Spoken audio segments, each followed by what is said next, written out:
Nag-upgrade na ba kayo ng random access memory, aka RAM, at mabagal pa rin ang inyong computer o laptop?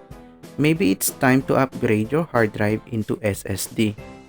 In this tutorial, ipapakita ko sa inyo kung paano kadali magpalit ng solid state drive sa Dell Latitude na laptop. So, stay tuned! Hello guys, ito ang ating Western Digital Blue solid state drive na may capacity na 500 GB na ikakabit natin sa loob ng laptop na ito.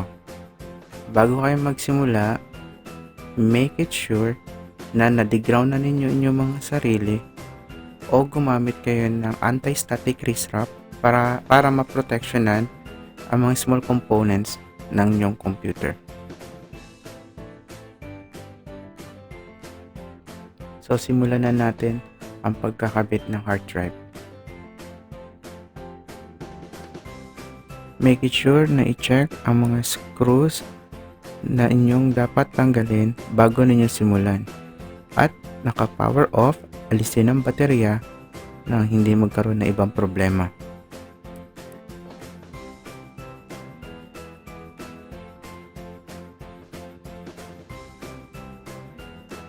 At ilagay ang mga screw sa maayos na lugar.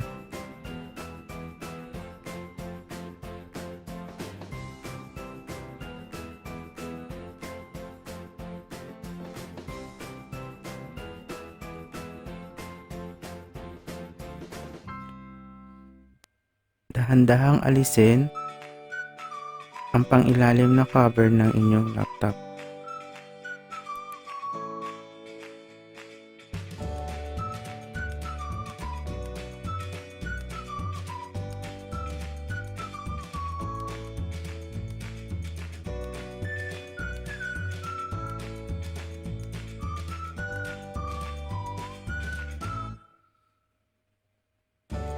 Makikita nyo, ito ang hard drive na dapat natin palitan.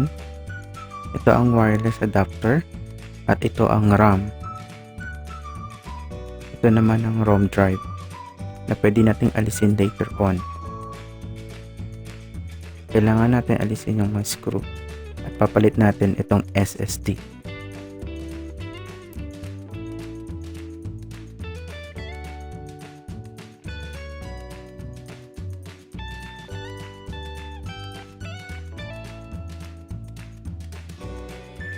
Ito na ang ating lumang hard drive na mayroong disk plotter na umiikot sa loob at papalitan na natin ngayon nitong ating bagong SSD.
Ito namang ating lumang hard drive, pwede pa rin natin ito mapakinabangan bilang additional storage sa ating computer.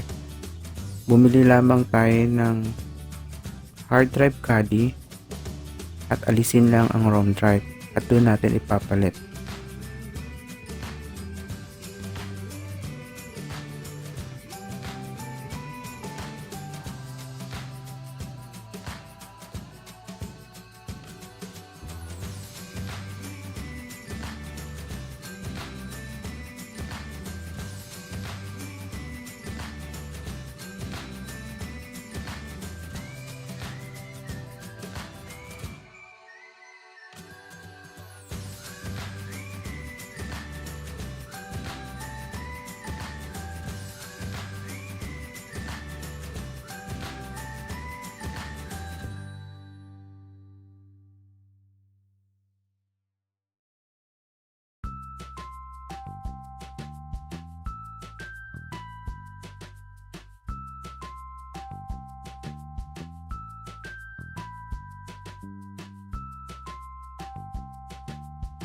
Sana meron kayong natutunan sa ating tutorial, and this is your The Good Brat at your service.